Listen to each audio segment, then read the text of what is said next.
Storm 15, known as Bão 15, struck the coast of Nha Trang, Khánh Hòa Province, Vietnam on November 28, 2025, becoming one of the most significant tropical storms to hit the south-central region of the country in recent years. The storm emerged after a series of heavy rains and extensive flooding that had paralyzed coastal cities since late October, worsening the already fragile situation. By the afternoon, strong winds with maximum sustained winds reaching 102 kilometers per hour, equivalent to a level 10 and gusts up to level 13, brought massive waves ashore. Waves normally only visible at sea now penetrated Nha Trang's coastal highways, sweeping away vehicles, inundating shops, and even dragging away some residents who were unable to escape. Storm 15 struck Nha Trang as a tropical depression formed in the South China Sea, which later developed into a tropical storm. This tropical depression forms when sea surface temperatures in the region reach very warm levels, above 27 degrees Celsius, causing heat energy from the ocean to rise into the atmosphere and strengthen the low-pressure system. As the heat and moisture from the ocean continue to build, the rotating winds intensify and form a storm structure. At the same time, the northeast monsoon wind pattern meets the tropical storm circulation, creating a convergence of air that increases the storm's intensity. The storm's very slow movement, only about 5 kilometers per hour, allows the system to persist around the coast of Vietnam. As a result, ocean waves continue to pound the coast of Nha Trang relentlessly, even though the storm center has not yet fully entered land. Winds around the storm's center reach over 100 kilometers per hour, causing large waves to penetrate coastal roads and inundate buildings. The land, already saturated by heavy rain and flooding since late October, exacerbates the impact, as the soil can no longer absorb water and the city's drainage system is unable to handle the volume of incoming water. The chronology of this storm began when a low-pressure center formed in the South China Sea in late November. The Vietnam Meteorological Administration reported that at 1 p.m. on November 28th, the storm was approximately 190 kilometers northwest of Song Tu Tay Island, moving slowly southwest at a speed of only 5 kilometers per hour. This slow movement allowed the storm to linger longer near the coast, allowing waves to continue crashing relentlessly. Although it was expected to gradually weaken, its initial impact was enough to paralyze the city. The main roads along Nha Trang Beach turned into rivers. Luxury hotels usually filled with tourists were inundated, and beachside restaurants lost all their equipment and food supplies. The Khánh Hòa provincial government immediately issued an emergency warning, banned all sea activities, closed ports, and evacuated residents from vulnerable areas. However, because the storm arrived after a long period of flooding, many residents were exhausted and reluctant to leave their homes. Some opted to stay on the upper floors or rooftops, hoping the waves would soon subside. Unfortunately, the waves continued to come with unusual force, stranding many and requiring the assistance of rescue teams. The social impact of Wave 15 was profound. Transportation in Nha Trang was completely paralyzed, with the coastal route, usually the city's economic lifeline, impassable.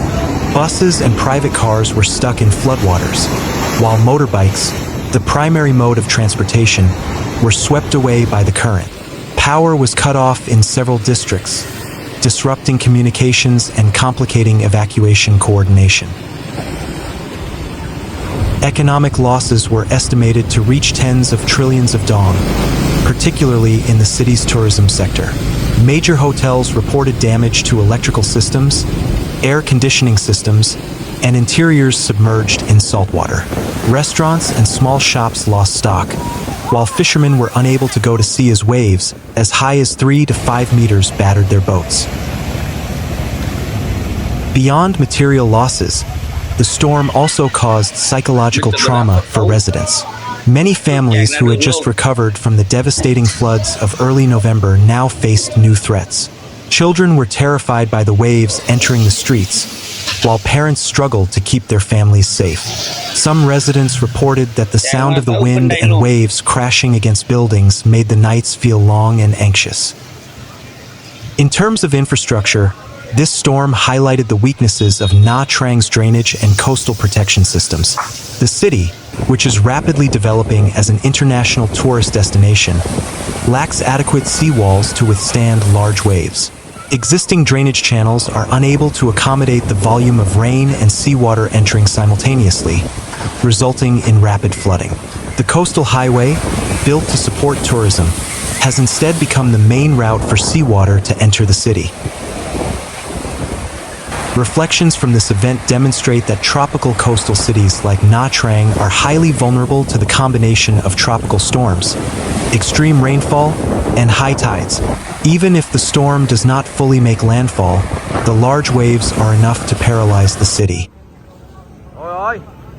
This underscores the importance of more effective early warning systems, adaptive coastal planning, and the development of coastal protection infrastructure such as seawalls and modern drainage systems. Without these measures, every tropical storm has the potential to become a major disaster, threatening lives and the economy.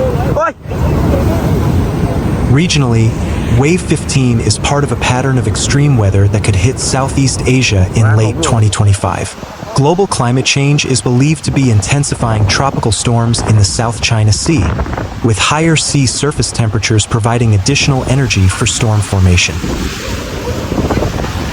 Vietnam, a country with a long coastline, faces significant challenges in protecting the millions of people living along its coastline.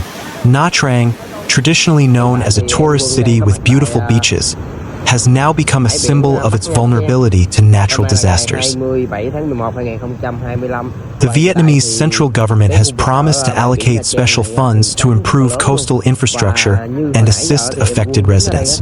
However, experts emphasize that long-term solutions must include urban planning reform, controlling development in vulnerable areas, and educating the public about storm preparedness.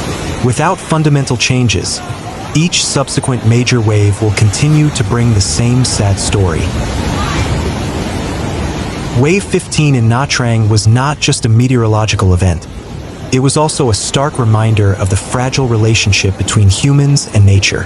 A city built for international tourism was unprepared to face the true power of the sea. This storm taught us that coastal development must always consider disaster risks, not just short-term economic gains. Cả nhà coi lượng nước tràn vô là cả nhà biết nó cao cỡ nào đó. Quá rửa nè. Quá thứ bây giờ. Xe tải chắc khỏe.